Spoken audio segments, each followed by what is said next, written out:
And good morning to you, our lovely listeners. What a joy to come to you on the first day of the 8th month. Wow, the year by God's grace is gradually inching out. Thank you, as always, for allowing us into your space, whatever that space is, whether in your vehicle or in a vehicle, whether at home or in the workplace, whether in bed relaxing or doing laundry or out on a jog, whatever it is, we want to say thank you. And we want to say thank you to all our many, many, many silent listeners and all those who also connect with us directly here or even directly off air, and those that we meet every now and then, and how you encourage us and give us feedback of how the program is beneficial to you and how we all as learners are getting better and better and better. So welcome to Farm Life, your regular family enrichment program, live here on CT 97.3 FM, on our affiliate stations, and on the internet. My name is Michael Mensah, and as always, we have something wonderful in store. You can reach us via WhatsApp on 0539 986 996. I go again on WhatsApp 0539 986 996. It's been said that no good thing happens without effort, and that sometimes when we focus only on the expected outcomes or the results, we may tend to sometimes discourage a family member, a sibling, a spouse, or a parent from reaching out to be the best they can be, because at that moment, though they may have put in 95% of the effort, they could not achieve the 100% which would give them the results. And so that in mind, I want you to take note that for my turn this morning, on the first day of August, appreciate results, but appreciate the efforts that are put in getting it. Sometimes your spouse, your child, your sibling may not get the full outcomes that you expected. But take time to listen, because in that thread of conversation, you may find out that they put in far more sometimes even than what you put in to get what results you do. And so don't condemn efforts, even if you appreciate results, but appreciate the effort that is put in. And with time, the results also will come. Let's not only focus on results only, because sometimes it takes time to get the results. And let's not also diminish what efforts a spouse or a sibling or a child puts into what you ask them to do, or in any endeavor of life, be it school. The BEC results are out, and a lot of parents are going through the turmoil themselves and their children.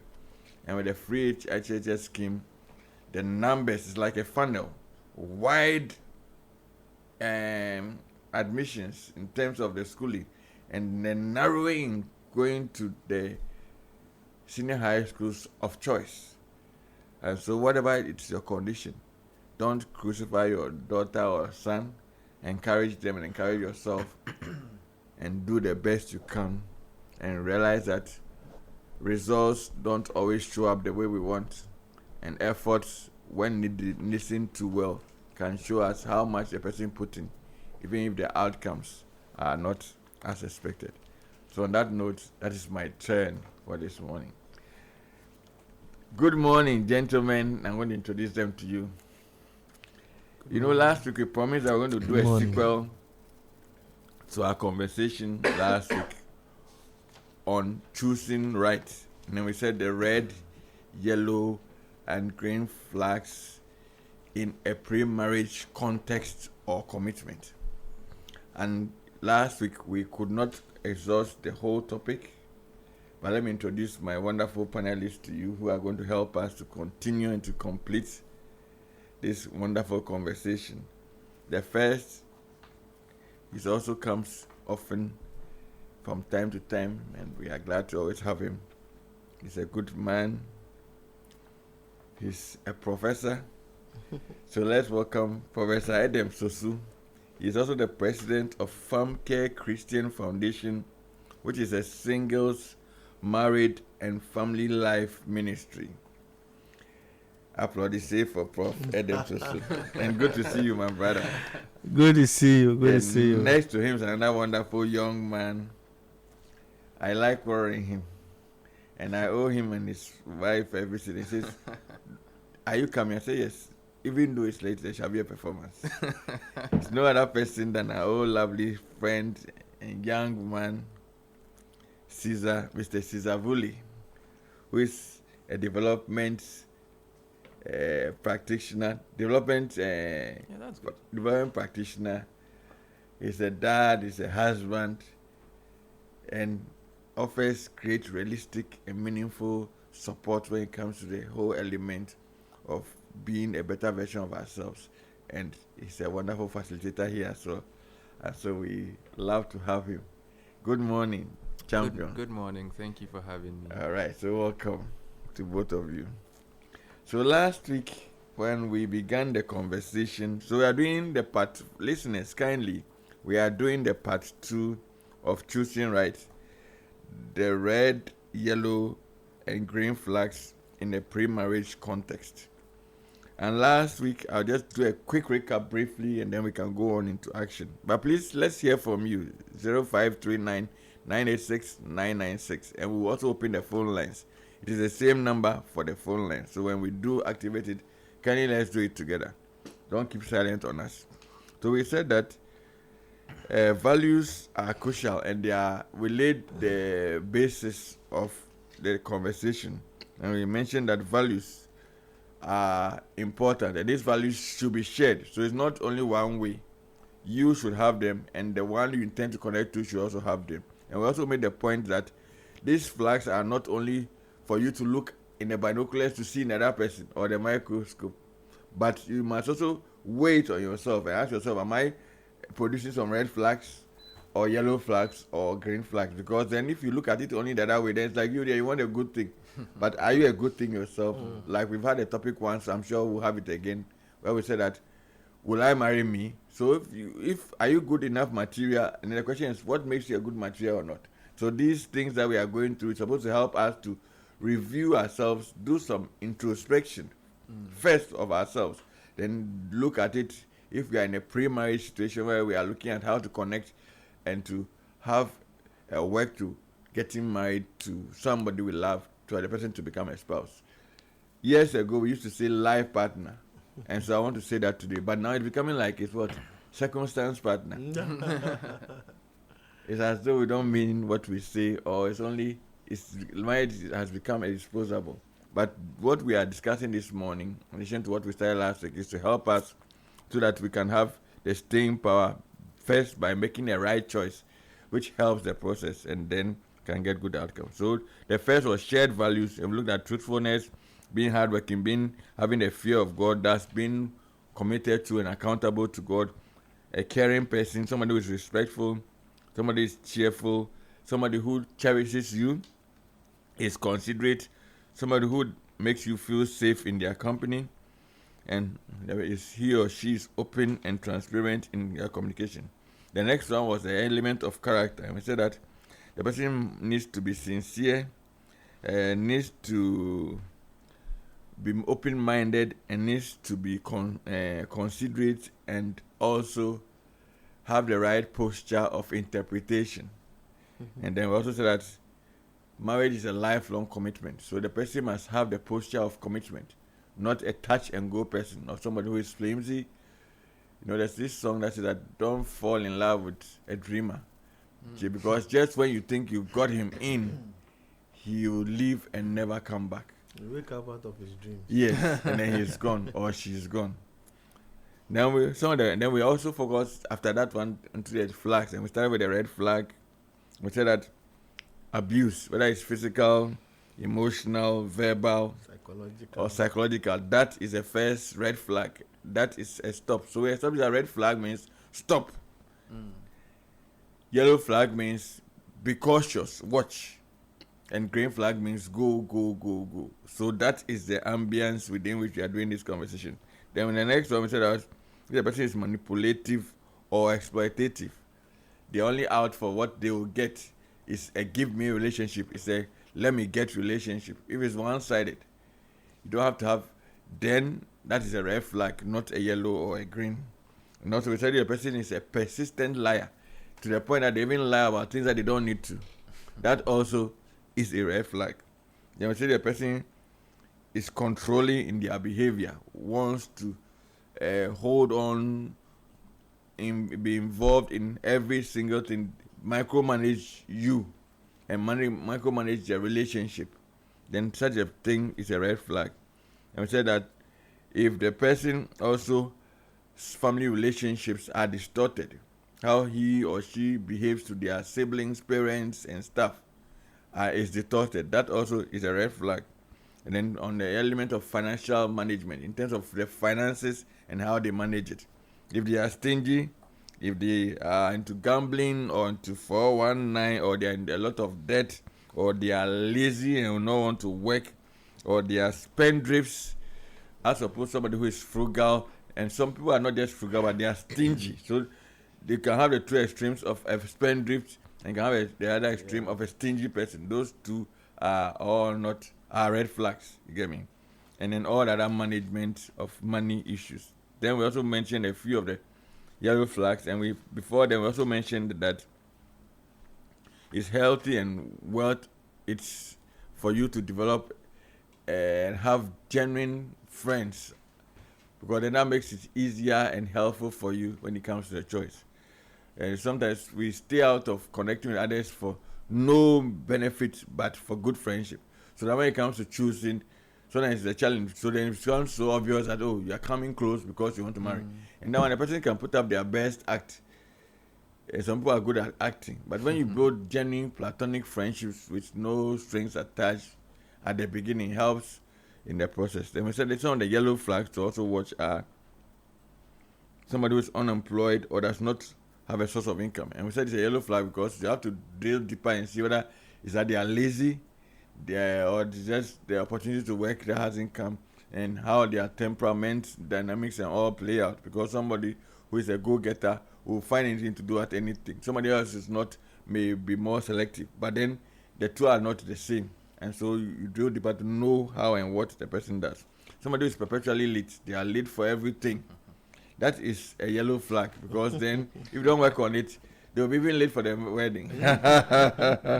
But then when you are going for assignments together, because you are going to work in the morning, if you leave home together, it may create difficulty.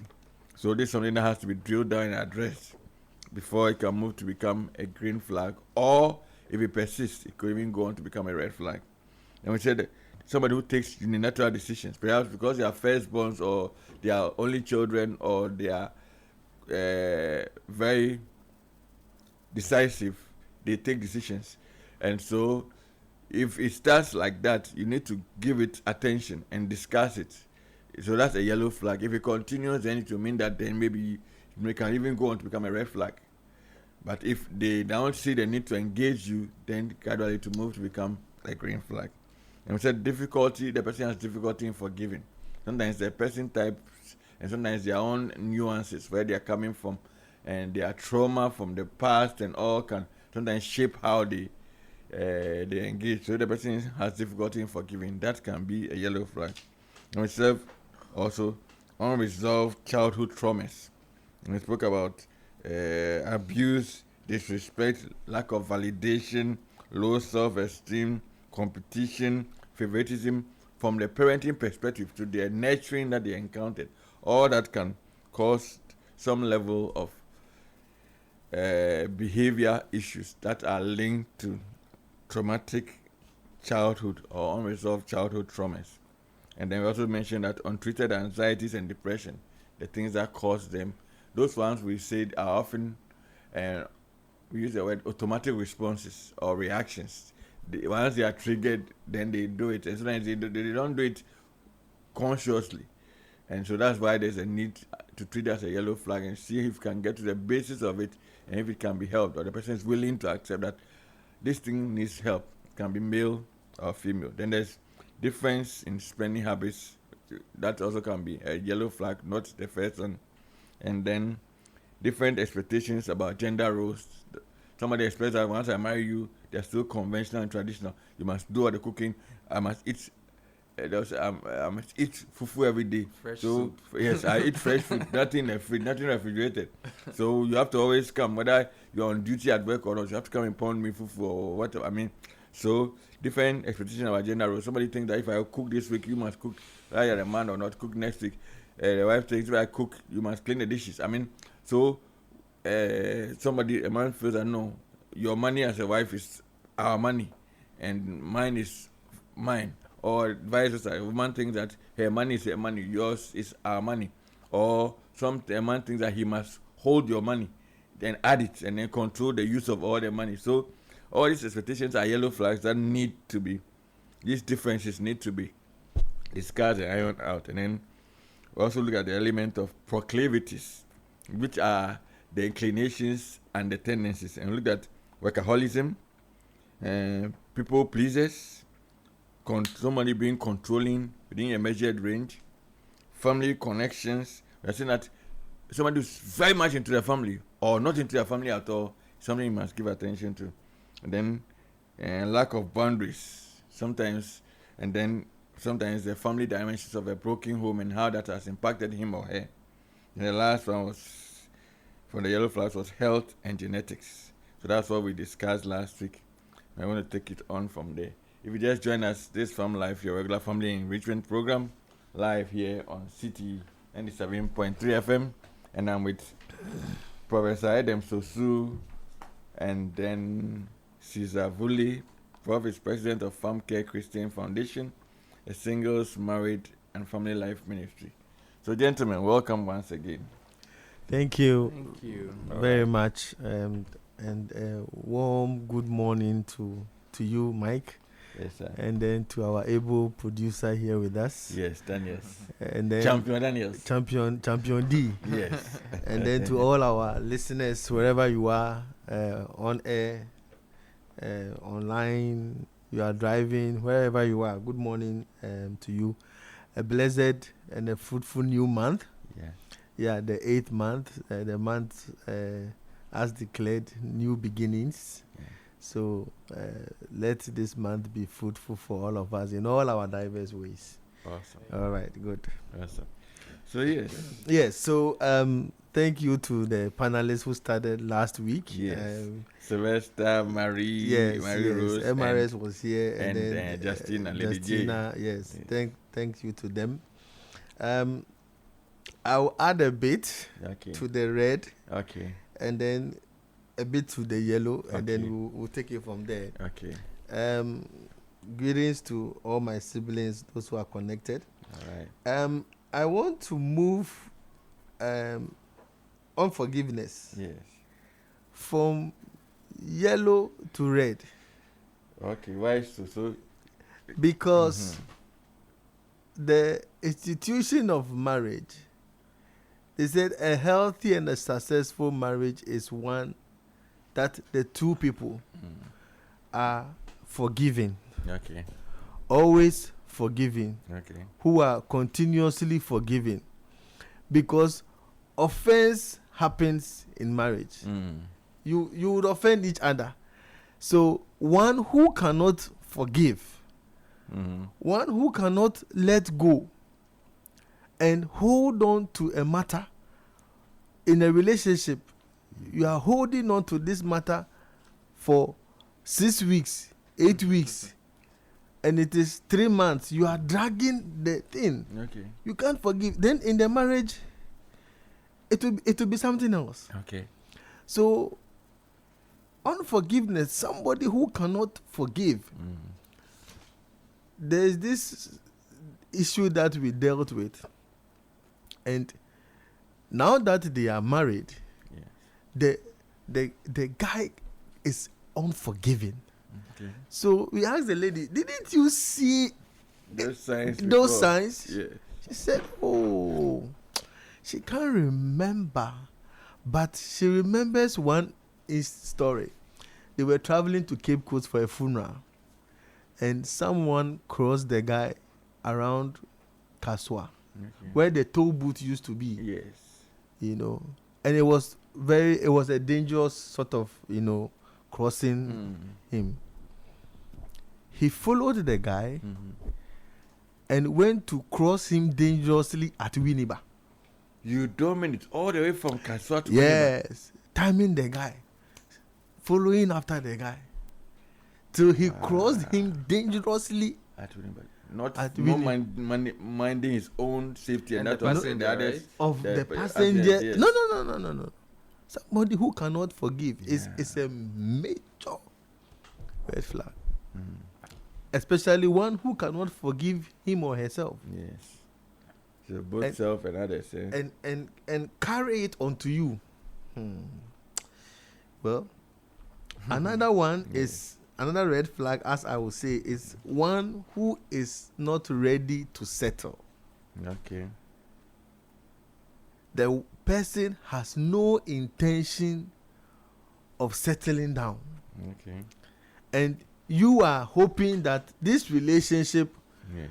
would finally converge into marriage. Okay. And it's biblical that there are people like that. They Who have don't want to marry? no. They are not married material. They don't. They have no intention of marrying. They In fact, they should not marry. they have no intention of marrying. And I've met people like that. Why should I marry? What is the purpose? And you are in a relationship with this person, Yeah. and the years are going, Yes. and he is a guy, Yes. and you are a lady, and the Yes. ladies, we know they have biological systems yeah. that a man doesn't have. Yes. Then when you bring it up finally and say, oh, I never intended to marry you. So it's a major red flag. Otherwise, you, for want of a better word, Yeah. go past your prime. Yes. Your circle is reduced, Yes. and then now you Yeah, we have to withdraw. you have to withdraw. What do you think about this issue of intimacy? For me, I hold the opinion that abstinence is helpful and necessary, and as a believer, it's also strong for me. But even if somebody is not, don't you think that then if you give such a person all that he wants, you give him the sex and everything, then you're actually making his day to the point that then he will not even want to commit, because one, he can't commit already, and you are giving him everything. You are giving him for so long, then hoping that will make him commit. Then after some years, he says, no, I don't want. Yes, because you see, if you have the cow, you don't need to go buy the milk. Okay. You just stretch your hand and milk the cow there in the house. Yes. So if you give yourself off, you offer to the other person the things that are sacred, Yes. the things that are set apart for those who are married. You lose value. Okay. You lose value. I remember a lady told me, said she really got heartbroken. They got married. She was telling the husband, oh, won't we go for honeymoon? And the guy said, to go and do what? Because he has chewed the meat, he has chewed the bones. There's nothing new, there's nothing to explore. All right. Then another red flag I would bring in, so unforgiveness, somebody who is not ready to settle. And then an egoistic person. Somebody who cannot be talked to. Somebody who will not listen to anybody. He thinks that after Adam, he is the best thing that was ever created. He won't listen to anybody. He will not take advice from anybody.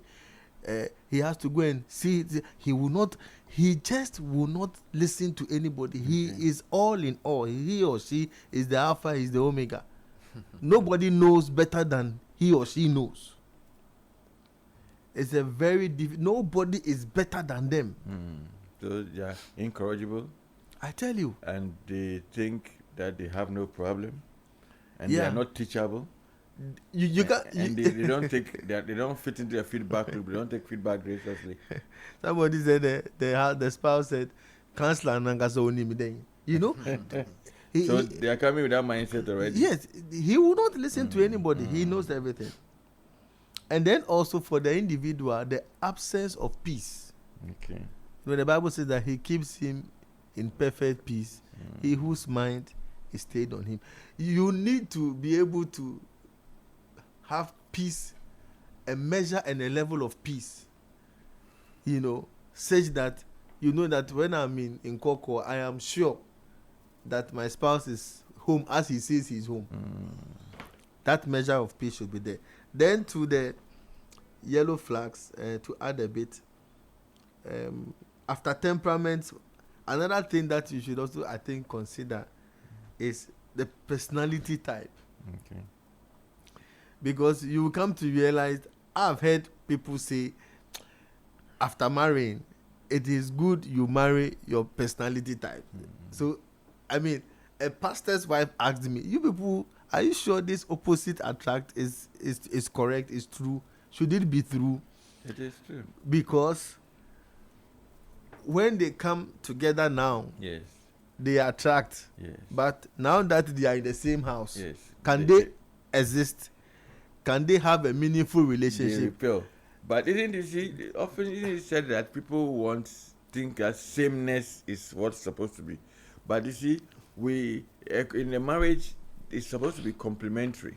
So often, what other person brings on is often to complement what you don't have. But until we have that mindset of teachability and of adaptability, we think that the person must be like us. But if you have two of the same kind, something is sometimes missing. Yes. But then I hear what you're saying. So it's something that you must give consideration to. Yes. Personality type. Yes, personality Okay. type. That there are people who are pointers, there are people who are painters. Yes. You need to understand and know. Yes. Consider it very well. There are people who are pessimists, people who are optimists, people yes. are risk takers. Some are risk adverse. Some people too, Yes. Others are planners, Yes. others are free spirits. Yes. Those people care, Sarah. Yeah. Whatever will be, will be. Others true. also say, no, we need to plan. We need to plan. 10-year plan.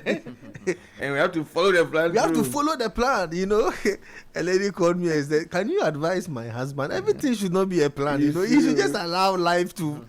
The guy is a planner to the core. We often say here that structure is crucial.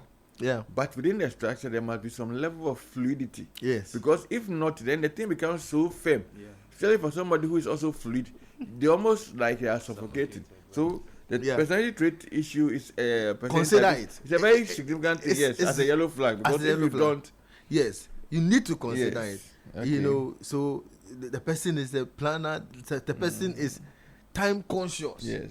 You tell for that person, arriving early is 30 minutes before time.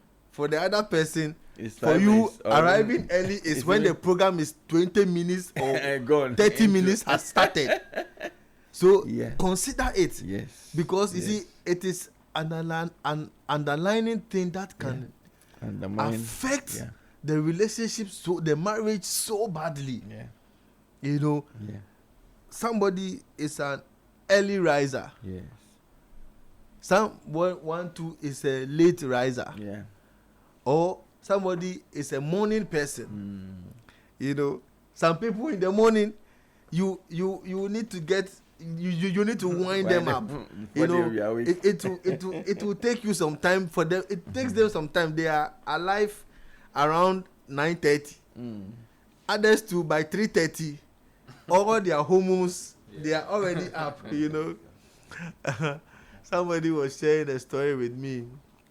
Said he and the wife, they are unable to pray in the mornings. Okay.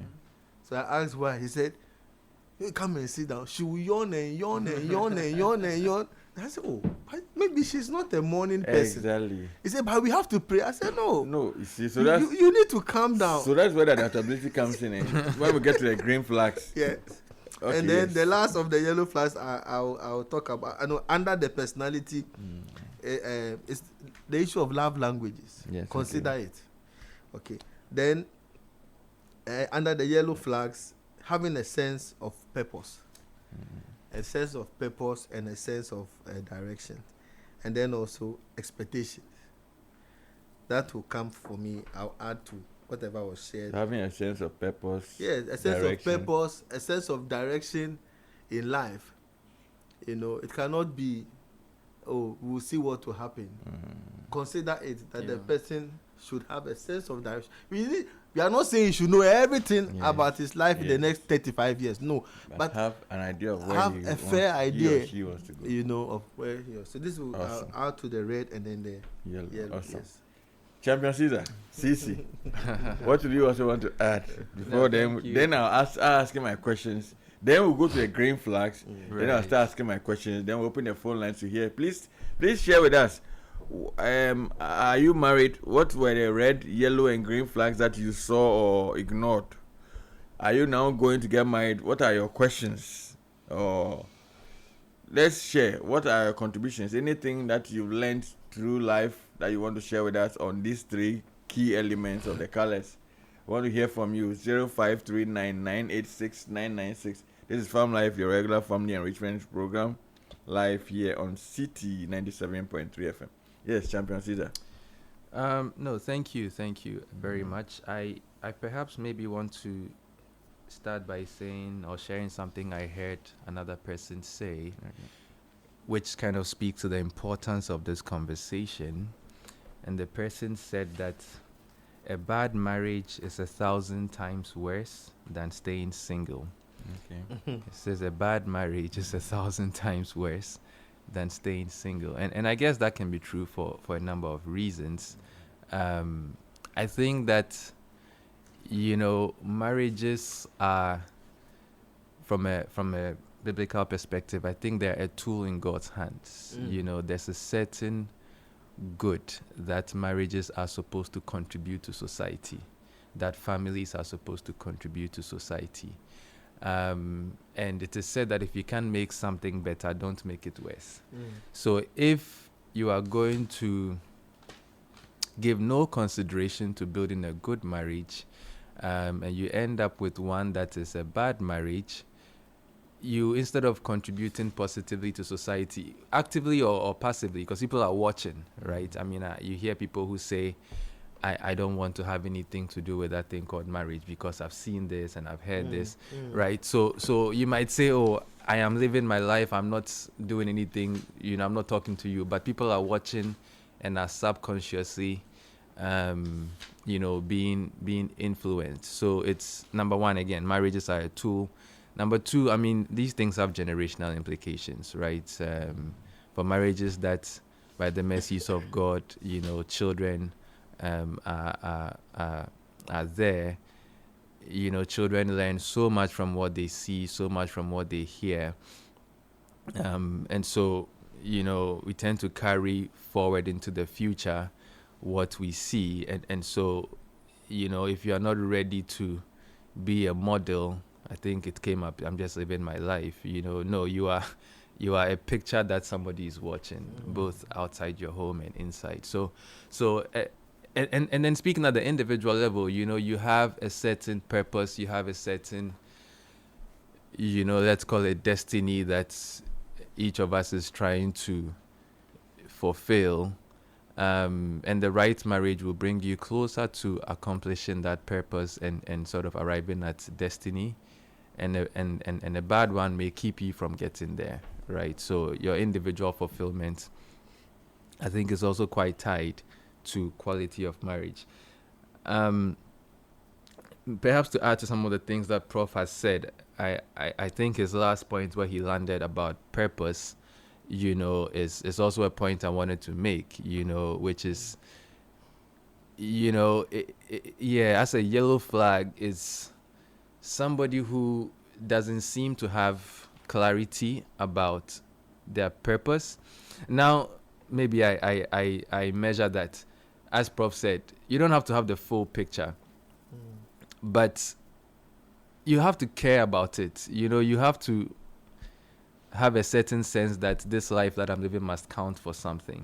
Now, if you're talking to somebody who gives no consideration to the issue of purpose, that's, I guess I agree, it's a yellow flag, because, if the person is open to counsel, and if the person is not the type that nobody can speak to them, they can be sort of encouraged and coached to discover their purpose over time, right? But the other side of it is that the person must also be interested in your purpose. So it's not just their purpose, right? I'm thinking about my purpose, but I must also give consideration to what is your purpose also? Like, where are you going? Because I'm not just coming into this marriage to fulfill what I believe I've been called to do, but I am coming in there to also help you to accomplish what you have been called to do. Right. So somebody who is only talking about their purpose and giving no consideration to yours, I think that is also perhaps a yellow flag.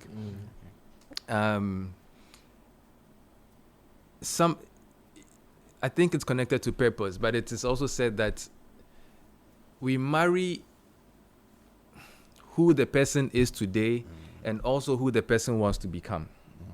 So if you are talking to somebody who, when you share your vision of the future, does not give any kind of positive feedback, does not give any kind of response that indicates that they will walk that path with you. They will help you to become who you want to become. And maybe I'll find a good example as we go along, or maybe if you have one already, you can share. But really, marry who the person is today. You have to accept that, okay, I am choosing who this woman or this man is today in terms of character, in terms of values, in terms of, this and that and that. But also who the person wants to become. Maybe an example is that a person wants to become a parent. Let's start with just parents. I don't think, some people say they don't really want children, right? Yeah. But then the other person wants to become a parent. Well, if the person you're talking to is saying, I want a companion, I don't really want to do the whole parenting thing. Well, depending on their posture, it can be a red or yellow flag, right? If they are very fixed, I think it's a red flag. If they are open to conversation and discussion, maybe a yellow flag. Somebody might say, I want to be a parent, but I want to have only one child, okay? And you know that you want to have a big family. Again, depending on posture, it can be red or yellow, because these are things you deal with for the rest of your life. So again, the point I'm making is you're looking for somebody who is going to marry who you are, but also wants to marry the person that you want to become. Now, in terms of things that perhaps sit... No, so let me just ask a question to both of you on the yellow flag. So you're talking about dissonance of expectations and plans. So what if in your conversations, this man or woman tells you that, oh, for me, I want to live abroad by all means, and you are not the kind who wants to live abroad? Is that a yellow flag or a red flag? Or and they are and you see that they are, even they are both meeting maybe in Ghana, or maybe you may also meet out, and the guy says that, oh, after my schooling, I'm coming back home. I'm just here for my education. I don't intend to make life here. Is that a red flag or a yellow flag? And that's something you must give attention to, or you can overlook, because then they get married, and after a while, so they ignore and they get married. After a while, the man says, I'm coming. The wife says, I'm not coming. I know of a situation where the guy came, after some years, his dad said, hey, you're married to suffer. You better go and do it. He said, I don't like the code. I don't like the environment. He had a good job. So then that was a strain. I know some others that they are here, and then one gets a chance to travel, and then they say, I'm not coming back. And then another one that's doesn't get the access to visa and whatever to be able to join the other party. Then it becomes a strain. So where does something like that feature in the level of the dissonance when it comes to expectations and plans? What do you think? Yeah, I mean, it's a very difficult issue as to whether it is red or yellow. I think the parties involved would have to make that determination. Okay. However, when people, so the subject that the underlining here thing is when people take a stand on an issue, and they are not ready to make any compromises. They are not ready to even listen to your side, because when you are here and he or she is at the other side, it's not easy. I know people who have divorced, like they've just gone their separate ways because the lady finished the schooling, did a PhD. The guy who had finished, let's come. He said, I want to do my PhD. The lady did her PhD. The guy said, okay, now that you are done with it, can we go? He said, oh, so maybe, for example, the PhD in Ankasa, I wanted to do it at Legon, but I didn't get Legon, so I went to UPSC. But now Legon has given me full funding. So again, so I want to do it there. And this professor, I want to work with him. You take the lead. Oh, they are divorced now. So whether it's yellow or red, but there are others too who are living that way. One is there, one is here. They are going and coming every 2 weeks, every 2 months. So it will all depend on the individuals involved. But when somebody takes an entrenched position, but there are others too who are living that way. When somebody takes an entrenched position, it's always a difficult. See, I was in a meeting and somebody was calling me. I stepped out. I picked the meeting. He said, "Can you talk?" I said, "No, I can't talk. I'm in a meeting. I'll call you back." I called the person. The person unpacked 6 months of leaving one country to another country and how the spouse has packed and gone back. wow. I don't understand. So maybe let me say we are in Ghana, and then we have moved. We decided to relocate to Belgium, and we are in Belgium 6 months. Then the guy has packed his things and come back to Ghana, and left the wife there. I mean, and entrenched position, and very entrenched position. You will not listen. He will not. The person will not compromise. Not listen to, reasoning. So it can be a very big problem. Thank you it very can much. be very I much mean, when you can be- asked the question, the line that jumped to me was by all means. Yes, by all You know, means. and I think that speaks to the thing about being entrenched. You know, if somebody It has has to said be- by all means it has to be this way, then you have a problem on your hands because again, So you should not ignore it because you're not going to get married. exactly. You have to pay attention. Please go on to with the it. other yellows. I and this one maybe I'll get you guys' thoughts, but the place of before I come to this one, let me stay in yellow. I think that somebody who does not give any spiritual consideration to issues is a yellow flag. So in all your conversations, in all your decision makings, there's nothing like, oh, let's pray about this. There's nothing like, I was talking to a young man, this is not in the context of marriage, who was asking me for advice about something, and I think he and his dad were kind of seeing the issue differently. And I said, but what is the Holy Spirit saying you should do? Nowadays, I find, especially when I'm talking to young people, that I am not very quick to give advice. I am trying to teach people how to make good decisions for themselves, as opposed to, somebody telling you what to do. And I said, okay, what is the Holy Spirit saying? I think his response was, this is going to be very difficult, I don't think we'll reach the bottom of this matter. But I told him to go and pray and think about it and come back. And in a few days later, he came back and said, the Holy Spirit is saying I should do what my father wants me to do. But if I had told you, you would have said I'm taking your father's side. If I had said you should do the opposite, now I'm telling you to disobey your dad. But you are learning how to hear from the one who sees it all and the one who knows it all.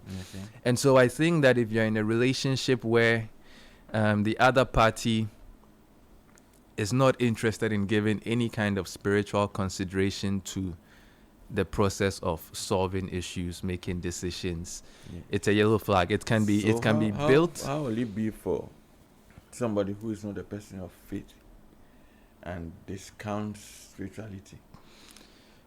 Comes back again to how entrenched the person is, right? In fact, as I was driving here, I was thinking about the people who marry like the opposite, not opposite, but somebody from a different faith, right? A Christian with a Muslim, or I'm kind of curious how they make it work, because for anybody who takes their faith seriously, it is such a big part of your life, of everything you do, everything. So how do you? And again, I don't have the answer. I haven't had a conversation with people like that.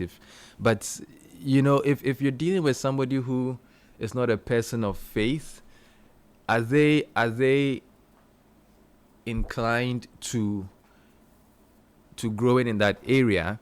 And it's good that you are dealing with this in the relationship, in the courtship stage. Okay. I remember years ago, some girl I used to date, she was atheist,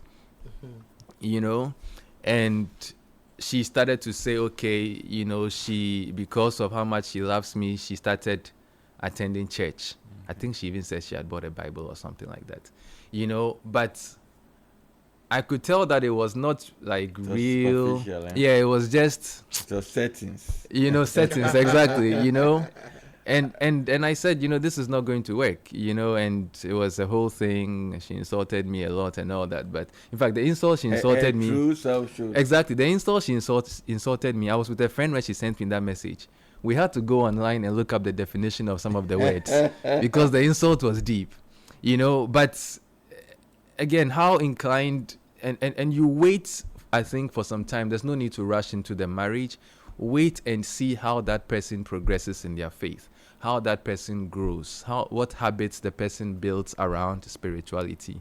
Then you can make a decision that, okay, we're not waiting for the person to be perfect, because I'm not perfect myself, but at least I can see that there is this commitment to growth, as far as spiritual things are concerned. One statistic that I heard recently, because we always talk about how divorce rates are quite high, especially in the Western countries where statistics are a bit more clear, but the statistics improve significantly. In fact, what the person was saying is that 1 in 2 marriages, I think these days, they've reached like 50% in the West. Even here in Ghana, if you look at the census, we are also approaching. Wow. But what the man was saying, and I haven't verified, but what the man was saying is that when there are 3 things in the marriage: 1, praying together, studying the word together, attending church together, the odds go from 1 in 2 to 1 in 1,000 something. I mean, that's a dramatic shift. It's not going from 1 in 2 to 1 in 10 or 1 in 100. It's 1 in 1,000 plus. Why? Because now you're solidifying a shared foundation, shared values, shared direction in terms of character and things like that. So really being aligned in terms of faith, in terms of spiritual growth, I think is very key. It can be a red flag if the person is entrenched and won't budge, or a yellow flag if they are willing to grow. Awesome. Okay. Maybe 2 or 3 last points here is in terms of red flag. I didn't hear it. I'm sure it was talked about anyway, but uncontrolled anger. And the word uncontrolled, I think, is my focus over there. Because we all get angry, right? We all get upset about things. But if somebody, when they are angry, even Jesus cannot talk to him. Nobody can say anything to calm the person down. They must necessarily smash exactly. They must break something. They must spoil something. They must disappear for 1 or 2 weeks. Something crazy must happen before that anger starts to. I mean, that's, I think, is a red flag. If the anger can be controlled, if when you talk to the person, my darling, calm down. If they can, then okay, fine. It comes into yellow flag territory, because you must also be slow to anger. Then you are working towards that. When you are slow to anger, now you are in green. So that's 1. 2 is addictions. Okay. Hoping that addictions will break after you marry, I think, is problematic. Okay. Again, there's no need to rush into marriage. Anything that you're hoping will happen in marriage, try and give it time in the courtship stage and see how it progresses, right? So addiction to drugs, alcohol, pornography, spending, shopping, chemical and non-chemical chemical and non-chemical, betting. betting, That's become exactly. a big one. You know, non-chemical, Yes, you know, non-chem- addictions. The You know, non-chemical addictions, yes. I think that you have to pay attention to addictions and give people a chance to work on those addictions, get to a space where you feel that this is safe, this is now under control before you go into marriage. Give addictions time, work on them. I think we've already talked about bitterness, selfishness, greed. You know, the last thing I want to say is physical attraction. And I don't know if this came up already in part 1. But I don't think it is wise to marry somebody that you are not physically attracted to at all. We don't marry for physical, for looks. However, I think that there's a certain feeling of I am managing. Like if you marry somebody that you are not physically attracted to at all, maybe because you married for money or you married because the person is whatever else, they have a good reputation, whatever, and you give zero consideration to whether you have any kind of physical attraction, I think then it's like, again, you take it as you are managing this person, and over time that can have, So is that a yellow flag or a red flag for you? I'm still trying to decide. I think if it's like zero attraction, that's a red flag. Like, how do you wake up next to some, because all of us, no matter how decent we look when we are out, when we wake up in the morning, what if the marriage is arranged? What if the person is of age and so wasn't attracted, wanted a wife or wanted a husband, and so for them, some people say, you see, those things, don't you think it's also based on the personalities? Some people are transactional more than relational, and so for them, I want a husband. They are cool. Yeah. Some people are relational, so for them, if there's no connection and no chemistry, it won't work. So maybe we can put it in yellow flag. Perhaps. I mean, so to your point about arranged marriages, because we know that in some parts of the world, arranged marriages, people come together and it works, regardless of. But I think even, well, let me not speak to it because I don't know much about how the arranged marriages work. But in the case where you yourself, you are choosing, right? I think that's where some level of attraction. Level of attraction, I think you have to give. We know that things change, people change in size and all that. So over time, that's why it's not the primary thing. But just so you don't end up with this mindset of, oh, I'm just managing you, Sana, And I don't know if it happens with everybody, but after you marry, I think you see some very, very fine people also in the world. Definitely.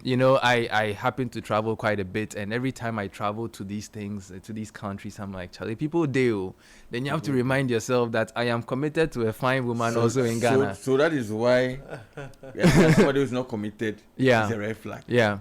And we mentioned also the issue of suspicion and lack of commitment, because then you're always looking over your shoulder and wondering what is she up to or what is he up to now that he or she is not in my presence. Yeah. And sometimes that's what, when there's a lot of premarital sex before, it destroys trust. It blinds your judgment. Yes, so because then you don't know. I wonder that if we did this thing way before, what's the fact that now that he's gotten me, he's not doing it while she's out of my presence, or she's not doing it.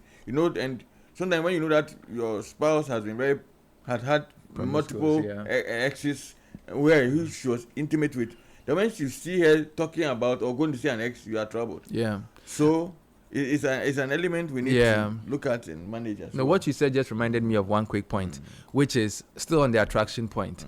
The other side is marrying somebody that you think it's like the person is too handsome or too beautiful, like you don't even deserve the person. Oh, okay. That is coming from your low sense of like low self-worth, low self-esteem. Okay. Now it's like, okay, the person is doing you a favor by marrying you. I think that is also perhaps maybe a yellow flag, because you can grow in terms of your level of self-esteem. Okay. But you have to watch out for if you think that this person I'm with, this girl is so fine, this guy is so fine, he's just doing me a favor, by being with me.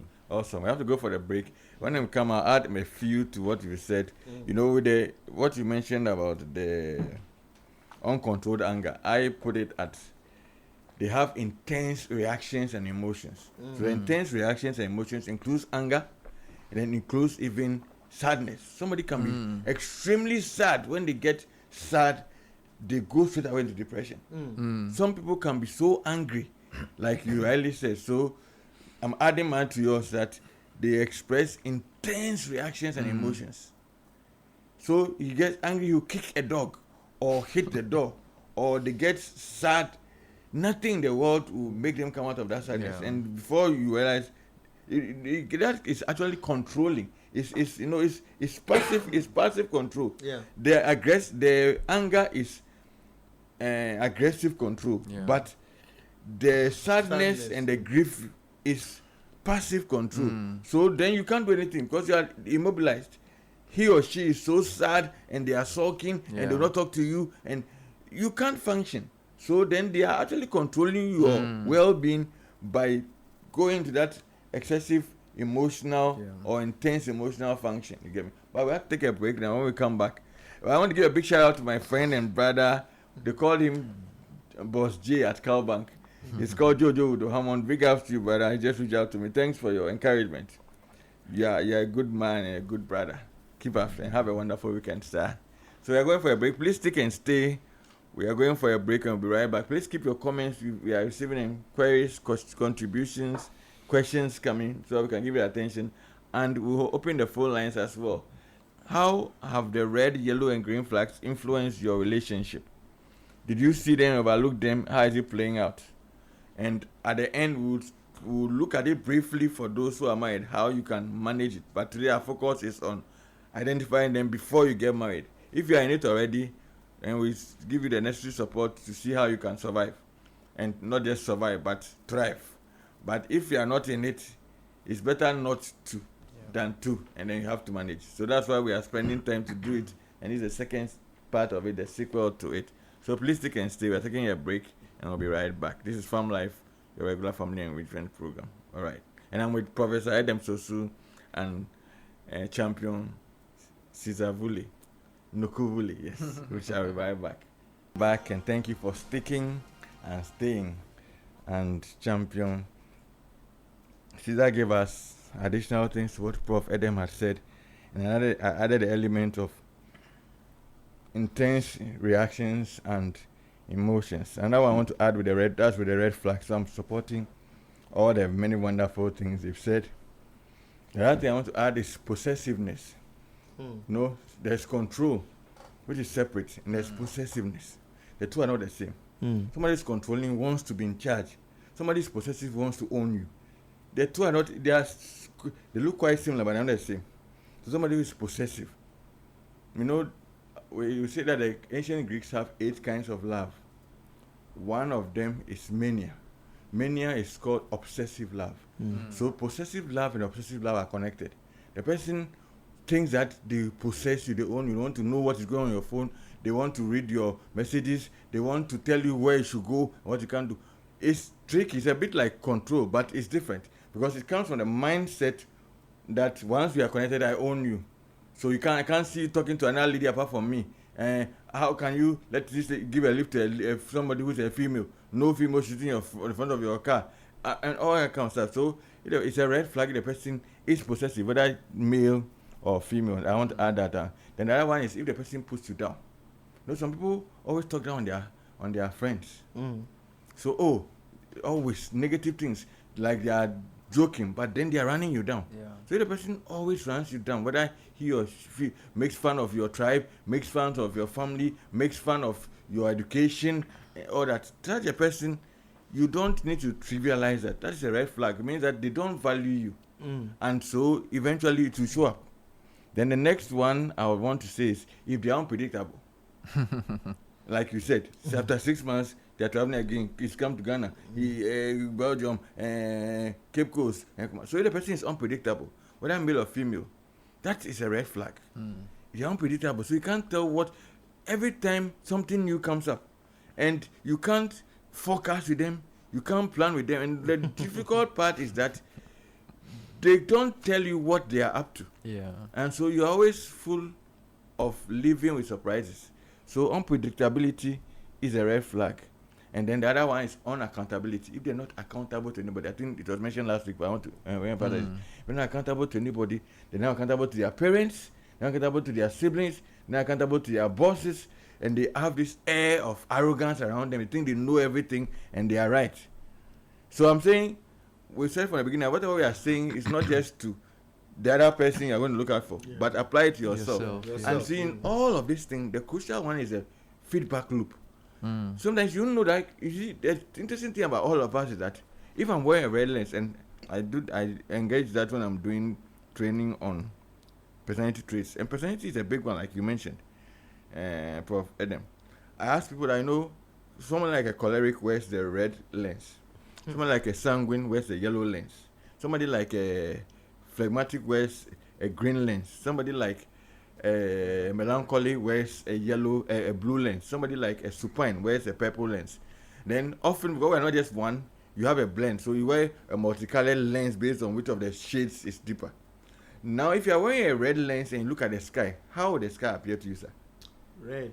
If your spouse or your partner to be is wearing a yellow lens, what will the look like to her? So if the person is not accountable and is not predictable, then there is a likelihood that the marriage will run into a lot of difficulty. So accountability is a big one. If he or she is not accountable and thinks that they know it all, but because that's how they are, they think that the sky is red. So if the person is not teachable, which is also one of the red flags you spoke, and you also re-emphasized it today, the person cannot take, cannot learn, the person is not considerate, then they are not in a position to learn. They are incorrigible. Because you think that the way you are is the way you should be. And so you are rigid, you are firm, think that you have more faith than everybody, that you know you are the rightest person in the world, or the rightest Mr. Right or Miss Right. But then when you get feedback, you discover that there are more things than what you know. There are different things to do the same thing than what you are aspired to. And so if the person is unaccountable and is also unteachable, then that combination is a double red flag. Because then it's through the feedback loop that you can work on yourself to be better. You get me? But then if you think that you're okay, so somebody is telling you that the way you talk to me, I was prescribed, if you haven't watched this movie, go and watch it. It's not too old a movie by this guy, not Jackson, what's his name? The guy who played God, not Bruce Almighty, the guy who played, I can't remember his name. Samuel Jackson? No, not Samuel Jackson. This other African American. He's quite old now. The title of the movie is Lean on Me. It's about a school, a notorious high school that this principal came in and transformed it. Yes, his name has just escaped me. He's done a lot of movies. Yes. Anyway, so he was such a strong personality, but at a point, so his assistant was always it was a female, was always telling him, "You are doing well, so at the point he was even arrested and put in jail because he locked the security, the gate, so that the drugs and things won't come in. Tyrone Jackson? No, not Tyrone Jackson. Morgan Freeman. Okay, so it wasn't Jackson. Morgan Freeman. Yes. So if you are not accountable and you are not willing to be teachable, then it's a red flag. Unless we have to go to a green flag. And we spoke about lying if the person is dishonest. So lying and dishonesty, they can't be bedfellows, but they can exist side by side. Can I add something quickly to what you were saying about unaccountability? Yes. I think it's a red flag when, you have to look for people who are very secretive. It's like nothing about me, nothing about our relationship, nothing about our marriage can be known by anybody else. Yes. Even the fact that we are dating, nobody can ever, should ever know. It's just will spring up a surprise on everybody that we are married. And then after that, we'll go back to secrecy. I think that's a red flag because then that person will never open up to, any kind of counsel, any kind of accountability. People will often cover that as, I'm just a private person. But there's a difference between being private and being secretive. The other side of it is somebody who has no regard for privacy, which is everything I tell you, everything that happens in this relationship, in this in this, in our conversations.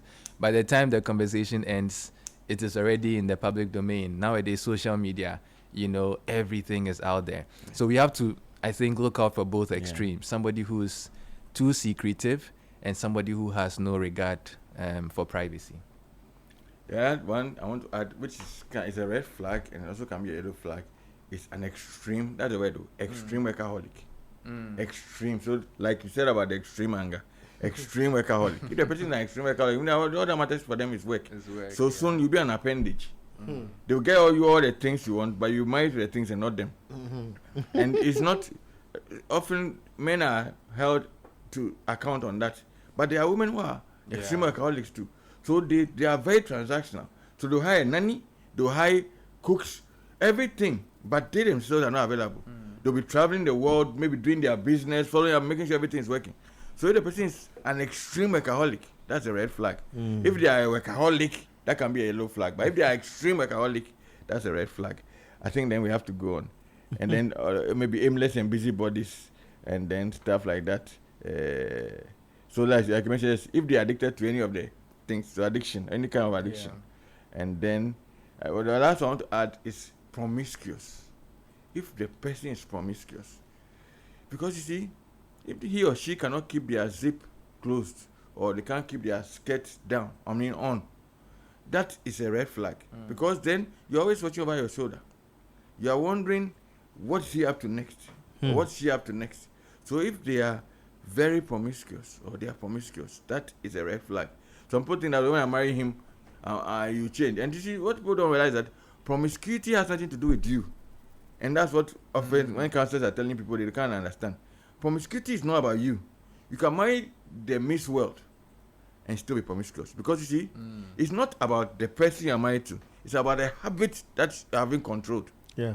So it's not so often wives who are doing their all or spouses who are doing their all ask, what am I doing? It's not about what you are not doing or not doing. Because one, there's no perfect person that to start with. But it's not about what you are doing or not doing. But it's about the person's own inability to manage themselves. And rather blame you at the worst situation because you didn't do ABC. But the underlying factor is that the person is promiscuous. So if the person is promiscuous, whether male or female, and this is a women are matching up the men. Oh yes, I'm told a case. So I heard a story where they said the guy actually died because he found out that his wife has slept with three of his wife has slept with three of his friends. Wow. The guy couldn't take it. He went into shock and he had a cardiac arrest. Can you imagine? The wife, this is a young married, has, as they are married, not before, as they are married, has had affairs with three of the husband's friends. Wow. Whilst they are married. So this is a red flag. If the person is promiscuous or a flirt, it's a red flag. I once said something that really scared me. A woman was going to get married and she told a guy I know that she wants to sleep with him before she wants to have one last, sex with somebody outside marriage before she gets married. I'm like, what kind of... And that marriage didn't last long at all. I think it was a matter of a year or two. But how do people... Yeah. So now let's go to a green flags. Yeah. All right. I had a few more yellow, but we can't do all. Otherwise, we won't do the green. We can't go the next week. So yes, we will start as the green. Okay. So let me put a few points out there. Okay. And I think to a large extent, the opposite. To a large extent, the opposite of the red. Yes, it's a green. Yes. Okay. Even when you take the traffic light, you can see they are on different, the red and the green. Opposite sides. Opposite sides. And then the yellow. They inside somewhere. They balance the two. So, yes, you know that this person easily forgives. Okay, the person can apologize and say, I'm sorry. Somebody who is accountable, the person is trustworthy. Those things that speak to you. Then also, you yourself, the measure of peace that you that you experience in the company and out of company of the person. You know, a friend was going to remarry, and we're trying to find out what specs, what is he looking at for. He said, "Oh, Charlie, just I want peace of mind." So yes, you should be able to have some level and measure of peace. Okay, somebody who appreciates you, who appreciates your effort, somebody who listens. I remember a lady told me, she said, "Hey, if you have a husband who listens, hey, there's no man like that. He's the best man. A husband who listens, somebody who can, you know, you want to express yourself, and the person is actually listens, ready to listen. You know, not that what is it? She said somebody who had to talk to the husband. So I need to I've told you, or you've told me, I want to talk to you. Okay. And then I come and I sit behind you. I say, I've come. I say, oh, but come here. So you talk, I can hear. Oh, wow. Somebody who will just not listen to you. Yeah. Okay, so somebody who appreciates, somebody who is willing to listen to your opinion on a matter. Okay.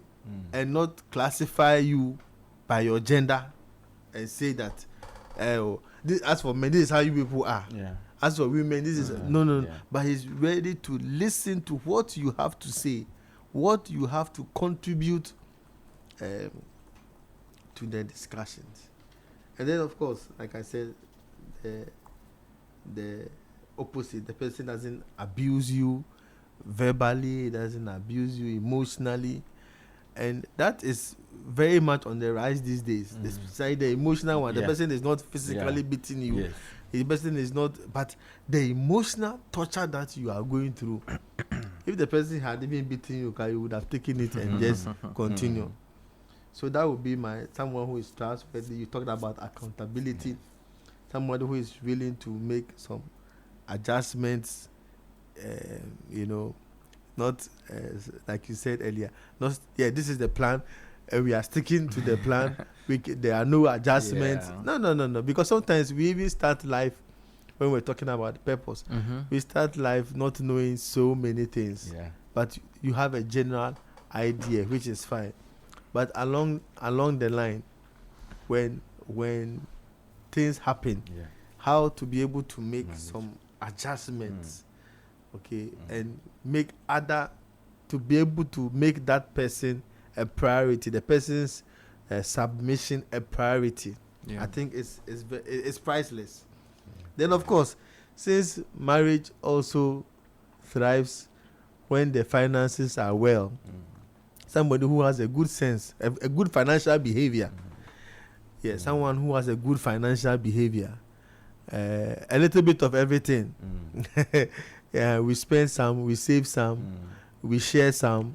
You know, yes, a little bit of everything. It can't be spending all the time. It can't be saving. They ask for you every money. We save everything. Every day is all about treasury bill. No. I mean, a good financial balance. Yes, when we have to go on a weekend away, and we will spend some 6,000-7,000. Yeah, it's cool. It's cool. You know, if we have to invest some money, yes. You know, there's a story that I was told, and it's a true story. The lady is an only daughter or an only child. Her parents are cool, well-to-do, and she's married to this gentleman who is a driver who wants to achieve. He's a high achiever, and so he wants to complete his house. They get a good land in a good location. He wants to complete it. They were living in a rented place. He wanted to complete the house in a year. Okay, and so everything was on freeze. And then they realized that no, he couldn't finish in a year, so he moved it to 2 years. So he said, we'll finish this house in 2 years. In the meantime, nothing. No going out, no occasional outing, no dinner, nothing. Nothing.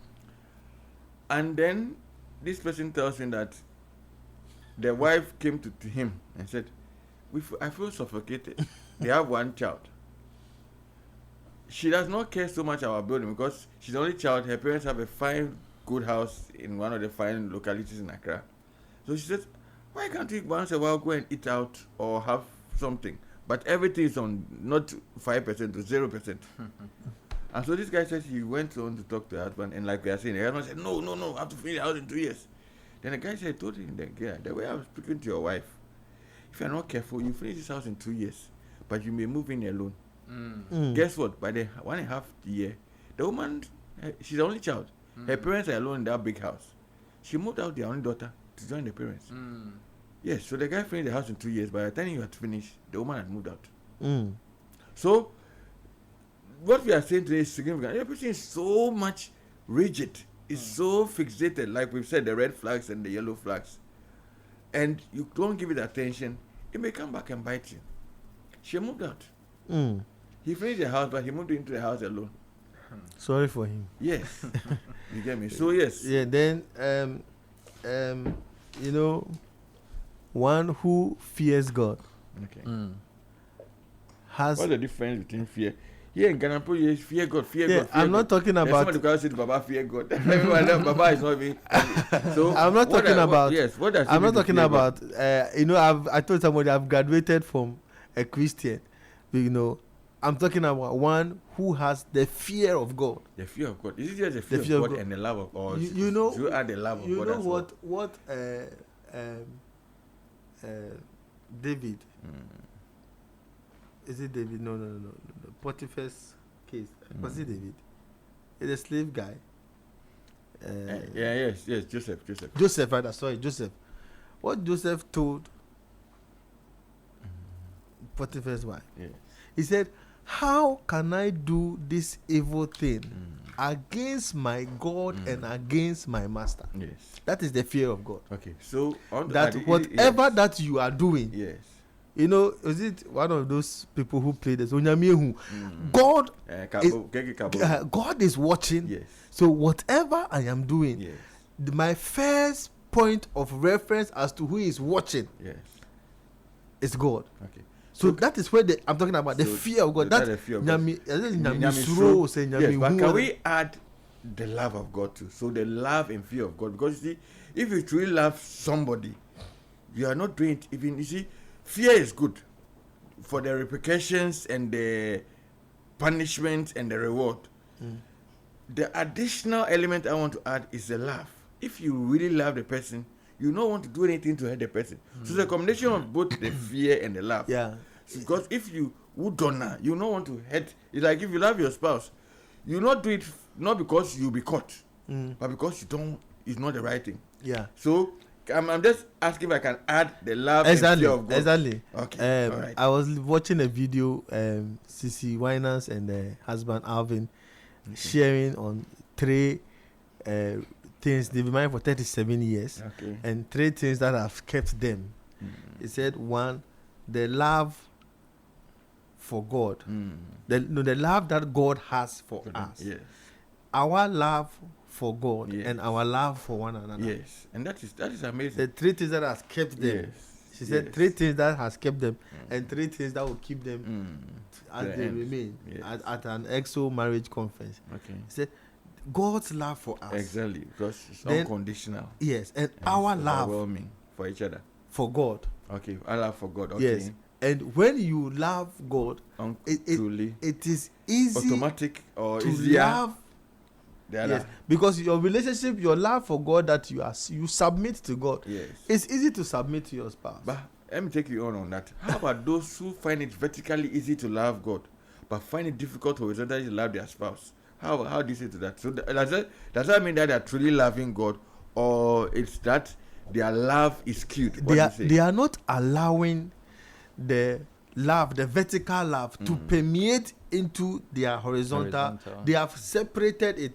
The one with God, there is no problem. Okay. But the one with others, the horizontal one, yes. So the person has restricted the love of God to only their relationship with God, not knowing that they are supposed to the manifestation of the love of God is seen in how you deal with those that are on the same horizontal level with you. So you are saying that the two are intrinsically linked. Very you can't much. say you love God and not love your spouse.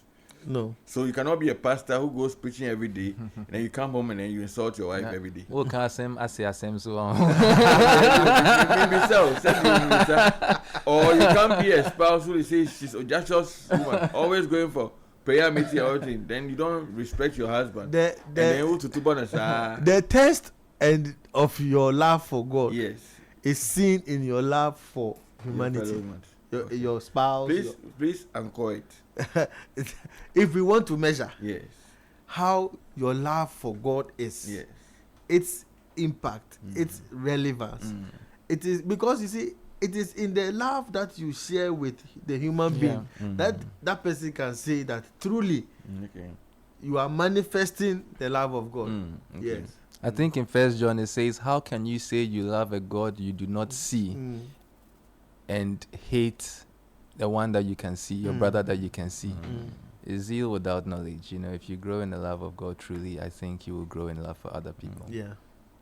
Yes. So I'll leave it here so that you want to add something. Chairman will add. So yes, add a few. Then let's or should do it in between. We have some messages. Then can we activate the phone line? So I think let's do that then. So as we are talking, we are looking at the console, and then we are adding more of the green flags. And I want to ask that, Prof, this one is to you, but not for you to answer. So if you write it down, why is it that people see the red flags like we've mentioned and still ignore it and go ahead into marriage? So it's not like they are blind. Say love is not blind, but gives you an added light that lets you see the beauties hidden from common sight. So how come that they see it, that this is not beauty, this one is trouble, and yet they go ahead? But that's not for now, at the right time. So please note it down for me. So please add two more grains and then we'll go to the console. Then so please, the phone lines are activated. You can call us via phone on 0539 986 996. If you are just joining us, this is Farm Life, your regular family engagement program, live here on City 97.3 FM, and we are discussing the sequel to Choosing Rights, the red, yellow, and green flags in a pre-marriage context. And with me is Prof. Edem, Sosu, and Champion Caesar Vulley. My name is Michael Mensah, and we always receive able production and technical production support from Daniel Squashy. Please bring your comments, your queries, and your contributions via the same number 0539 986 996. Also, the phone lines are activated on the same number 0539 986 996. Yes, champions, let's go. Thank you. So 2 or 3 quick points. Okay. Number 1 is, Prof talked about peace. And I also want to add being at peace with how they treat other people. As I think you mentioned, Uncle Mickey, that people are very good actors these days. So they can be very kind to you. Maybe even with you, they are honest. But when they are on the phone, you see that they are lying to the other person. They can be generous towards you, but they are stingy towards every other person. I think that's a red flag. So having peace about not just how they treat you, how do they treat their family, do they lie to their boss, so they tell their boss that they are sick so that they can spend time with you. Okay, you are enjoying that time today, but just know that tomorrow you are the one they are going to lie to. So having peace about how they treat others.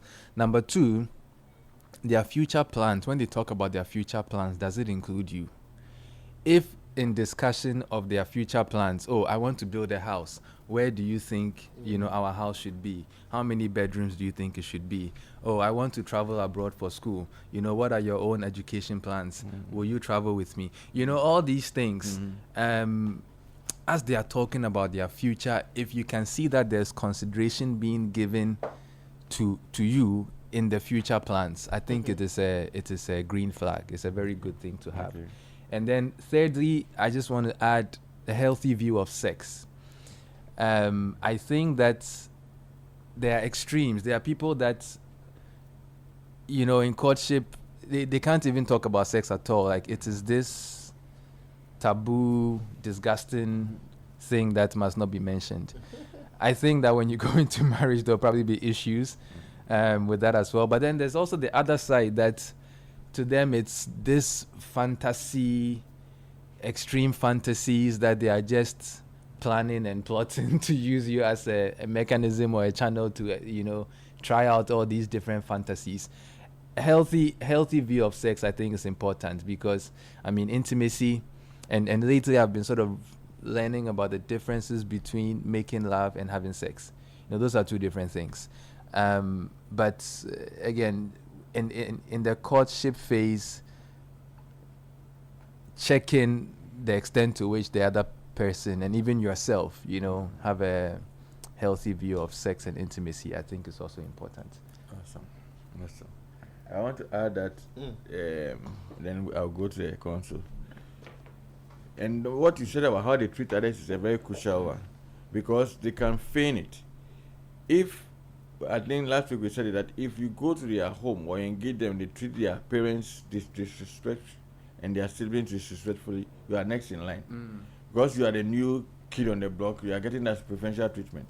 So I'll add that if they have high self-awareness, that has to do with emotional intelligence, that has to do with they know their proclivities to a fair point, they know a fair level of what triggers them, and also somebody who has a high level of self-awareness. And then the next one is somebody who respects you and the things you care about. I think it's been said invariably already. If they respect you and they respect the things you care about, then it means that they give it weight. They don't just disregard it and disrespect it. And then I also want to add that there's somebody who is mature or maturing and teachable. So somebody who is not incorrigible, somebody who doesn't think he knows. Or this statement I make it quite often these days. I say the person is not God. And when I say it again, when people get angry, and I'm saying to people who are good people, I say yes, no matter the fact that they are good, they are not God. So the fact that the person is good does not mean that that point he's making, it may not be a wrong or sinful point, but that doesn't mean that there can be another point that may be better than his. And so the statement somebody is not God is not an insult. It is not derogatory. It is meant to let you know that you are a human being, you are fallible, and you are not all-knowing. The only person who is all-knowing is God. So if somebody tells you that you are not God, so if the person is matured or maturing and is teachable, it's a very good green flag. And then let me add one or two. They have empathy, are not controlling, and then they are committed and engaged in a relationship. They are not always touch and go. They are hurried there, but they are committed and they are engaged in the relationship. That's a green flag. And then the relationship is moving at a comfortable pace. They are not running you up. Let it be. Like everything is on their terms. Let's get it fast. Let's get mine fast. If they are developing the relationship organically, let's see. Though maybe you've gotten to courting already, or you haven't gotten courting yet, but they are speed dialing you into making a commitment when there's still a lot more to discover. If the relationship is moving at a comfortable pace, that's a green flag. And if they are kind and consistent, and to you and to others, which is the point you made, they are kind and they consistently treat you and others well, not just you but others. Then if they are respectful and considerate to their parents, siblings, and relations. So if they don't, you watch them and how they treat their parents, like I said, like rightly you said, the opposite of the red is a green. So if they treat their parents and their siblings with respect and stuff, then you know that yes, that's a green flag. If they are stable and are focused in life, that's a green flag.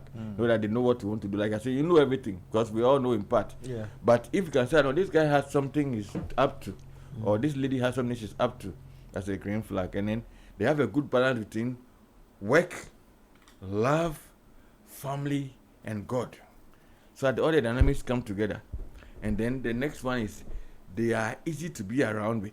They are easy to be around. If you don't have to walk on eggshells around them, then that's a green flag.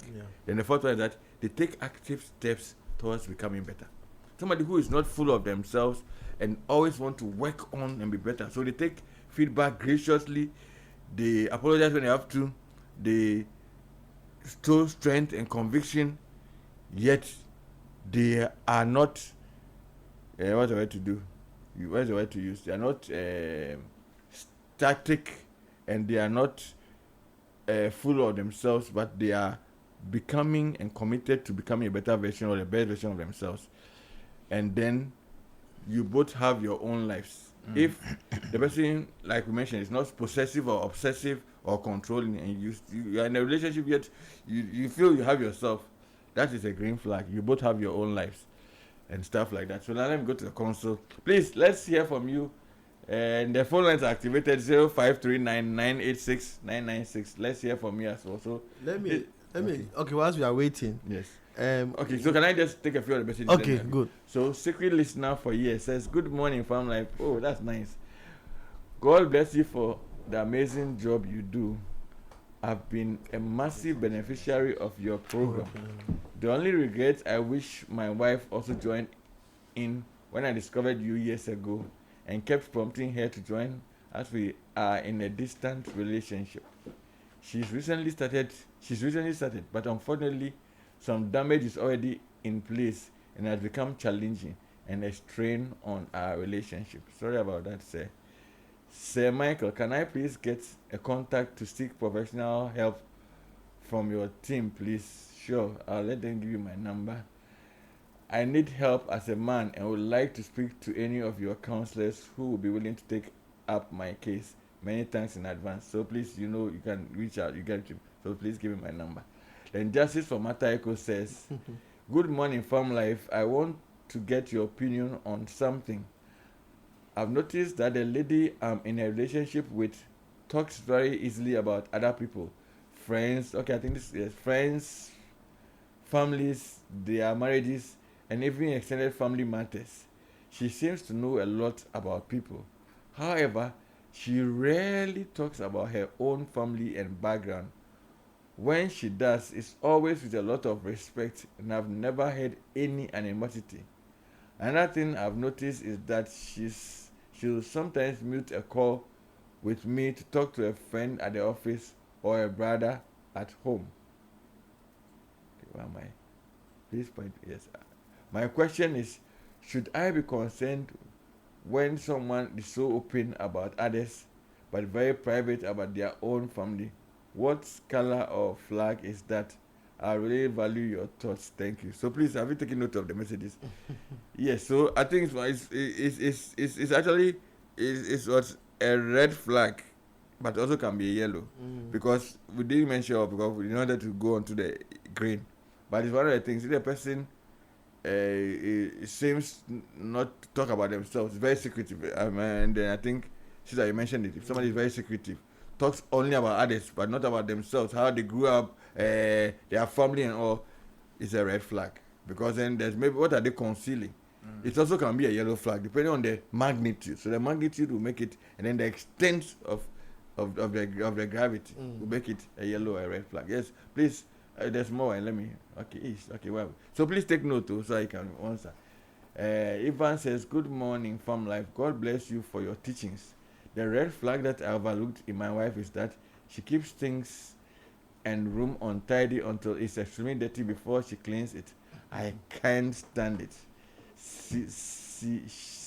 Secondly, she listens to others' views rather than what I tell her. Thirdly, she raises her voice when she's in disagreement with me. I can't stand it. So I keep quiet. Drawing her attention to all that I have said, she replies, she replies, that is how I am. You see. So, Prof, yes, please. And there's one more. Okay, let me take that one. No. Unfortunately, I'm managing and enjoying in the marriage. Both of you need help. Like we are saying, so this is for those who are yet to marry, so that you can see and don't ignore it. Some of the things are red flags, some of the things are yellow flags. If the person is not willing to work on the yellow flags, then some of them can become a red flag. Yeah. But if the red flags, you have a number of them, you be so advised. You get me? Yeah. So please, you both need help, and we'll give you Prof Edem's number so he can support you. We have taken one already, so Prof Edem will support you on that, please. So but you can, yes. So I'll give Prof Edem's number so you give it to them. Yes, but please let's respond to the concerns. Yes, starting from you see, when people don't listen at all. So let me do the last one. Then you come in. When people don't listen at all, it's the same things they are saying. They feel incorrigible. Yeah. Either they despise you. You know, when Dr. Gottman did this extensive research and came out with the 4 horsemen about the things that plague marriages, He said the first was criticism, the second was contempt, the third was defensiveness, and the fourth was stonewalling. So when the person is criticizing every little thing you do, at the beginning, for my turn, I said I would appreciate effort, not only results. Because sometimes your husband or your wife may be putting in 200 times, and yet you may have obtained the results that you'd want. For instance, the husband is not able to earn enough, but he's not lazy. Don't compare him to the Joneses or the Kwekus or the Yaos. Be thankful, and if you have also some ideas, work it together. Or the person is trying to change a certain habit that he or she has that is not a good one, and you are expecting normal steps, but they've made significant baby steps towards that improvement. Don't just show it off and say rubbish and say no, you should have been at point X by now, and you should say you do want to stop this thing or change. So it's crucial we manage that. So the issue is that the person may feel incorrigible and think that no, the how I am there, like as we said here, you come to marriage as you are, but you don't stay that way, because we are all work in progress. So she needs to get better, just like you need to get better. So you say you can't stand that, so they can't stand to, you need to work on it. So I always say that, you can get better without even another person changing. So for instance, you can't stand it, so when you come clean every day, why can't you clean? Why must she be hair cleaning? Or come clean and say, oh, Sida, can you join me? You don't even ask her to start, you start. Otherwise she'll join. You see, what I do to I tell people that I give them a glass of water. I'm giving myself away. That is at the half mark. And I ask people, what do you see? Some will say, I see a half empty glass. Some will say, I see a half full glass. Now, if you see it that it could have been empty, you appreciate that is half full. If you think that it must be full, then you don't appreciate the half empty. So then, your perception and how you look at things alone, you have extreme discomfort just because you are maintaining your posture. So just as she has to get better, you also have to get better in your posturing. So even without she changing necessarily, you can begin to thrive. And then you also will support her if she's willing. Then she also can be a better version. So you said the convergence becomes sweeter and better. That's what I say. First, please, the other ones. I think you have responded. The other one was a comment, and the other one wanted. I think you have responded to Evans. Evans' own is the one that had some issue. If you take a stand, and you think that your spouse has also taken a stand, and everybody is standing where they are standing, then definitely there will be no converging point. So they should all come out from their stance, their extreme positions, and then converge somewhere. So I wanted to say something on the green. The green flag. And then why people see the red flags and still don't go ahead and take. So on the green flag, someone who is willing to share is priceless. To share their time, to share their treasure, to share their talent. And then when you enter into marriage, the person is willing to share their tempo, as it were.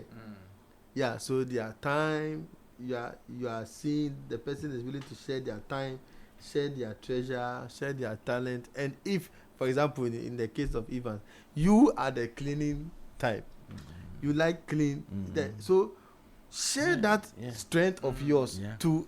You have no idea the things I do in my house. Me, the professor. The things I do in my house. Because that is my talent. It is me. I can also deploy it at home for the advancement of the family. Of the family and the union. And the whole union. Then to the why people see red flags and things and they still go ahead.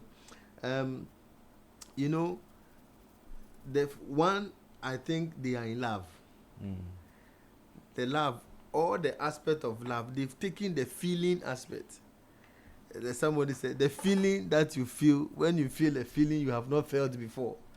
So you are seeing the red flag, but because of the feeling of love, you have ignored the red flag. Number two, when you are desperate to marry, I must marry. I have to marry at all costs. Irrespective of who is coming, whatever flag I'm seeing. We were here when somebody said the guy was this, but she married, and after 3 children, now she wants a divorce. I think one of our okay. Yes, but if she had known this, she would not. So she said it. I was growing old, and Yeah, I needed to marry. Wow. So it becomes a reason why you avoid it. You are desperate to marry. You must marry. Pressure is on you to get married. Then people ignore the red flag because they want to be free. Okay. That once I leave my parents' home, I want freedom. Free as a bird. Number 4 reason why people ignore red flags is that they think they are mechanics. Okay. They can fix. Oh, I'll fix it. When we marry, I'll change him. I'll change her. Okay. And then you realize that when you marry, You can't.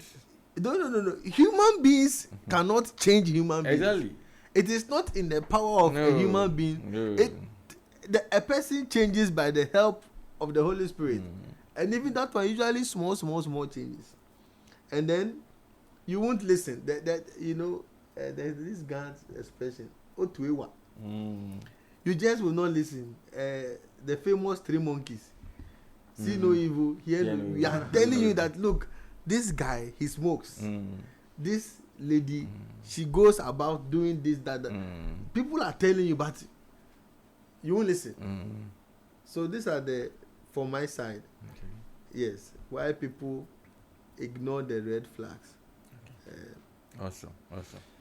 Is there anything you want to add on any aspect Yeah, that we discussed last week? Wow, the time I really think goes fast. one point, maybe it can be a green flag, is somebody who chooses consistency over intensity. Okay. And I'll explain it. It's said that consistency is underrated and intensity is overrated. Okay. So in courtship, we're looking for somebody who is not the kind that's on maybe the average day, they won't treat you well, they won't really talk to you, but like once a month they will take you on holiday to some very expensive place, once a quarter, once a year. It's like that's intensity. Every once in a while they'll do something grand, but in the day-to-day you will not see signs and symptoms of that goodness. That is somebody who is focused on intensity. So in marriage, it might even show up as far as the kids are concerned. They don't really spend a lot of time, but every once in a while, again, they'll take everybody to a family vacation, and they feel like, I spent 1 week with you in some expensive okay. I hotel. hear there's a caller on the line. Let's take Okay, please. the person quickly. That's all right. Good morning. Your name and where you're calling from, please. Hi. Yeah, please. The name is Bob Rapa. Bob Rapa? Okay. Please, let's hear you. Bob Rapa. Calling from Koporudia. Okay. So, first of all, for those who want to marry, for those who are yet to marry, they should read 1 Corinthians chapter 13, verse 4 downwards, and analyze it critically. And also do the self-assessment, self-examination. Okay. Secondly, those who are married already also must read it. Okay. For those who want to marry, they should be very vigilant, they should be observant. First of all, they should pray to Almighty God seriously. And also, if they want to pray, they should consider Matthew chapter 6, verse 5 downwards, so that the prayers will be answered by the Almighty God. So, we lost him, sorry. But our time is... Rapa. But thank you for sharing. We are grateful. And all too soon, we have to wrap up. Our time is up. And do you mind if I just land on the point I was making? Please do, yes. Again, I was just saying that look out for consistency more than intensity. Very last point is, I think Obrape's point made me think about this. The people who say that God told me to marry you, I think it's a yellow flag. Because you have to interrogate that further. You don't just say, take somebody's word for it. Just because somebody said I was praying and fasting, God says that you are the one. No, it can become a green flag if you also go and pray and interrogate and find. But don't just take somebody's word that, especially if the person is very spiritual. They have the outward appearance of a very spiritual person. The aura, ambiance. And so you just say, okay, he said God said I'm the one, so, or she said God said I'm the one. I think we need to approach that with some caution. Awesome. I want to do a few shouts out.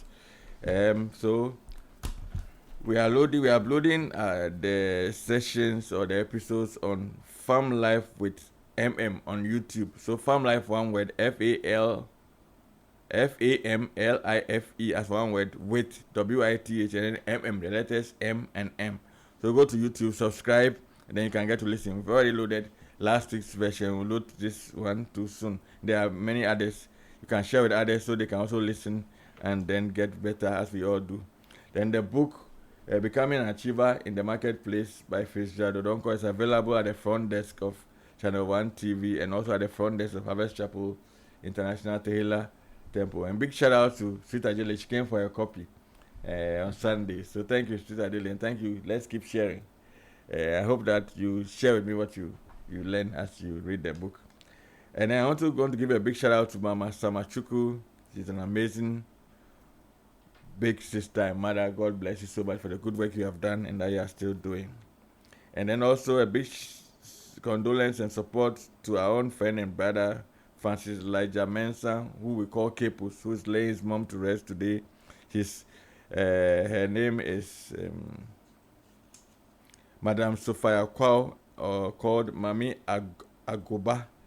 And so, Kepus, may the Lord sustain you and give you grace. Also, for the funeral of Mr. Nathaniel Mante, who is the son of Auntie Clara Mante and the sibling of Samuel Mante and Mrs. Abigail Ajay. As you lay your body him to rest this morning, we pray that may the Lord sustain you and grant you grace so everything will go through. That's from the whole Harvest family to you. We care and love you, and may you find grace for everything you do.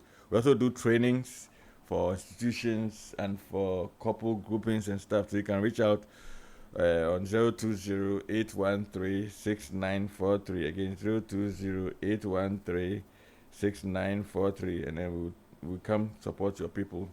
And then you know how to get better, as we all do.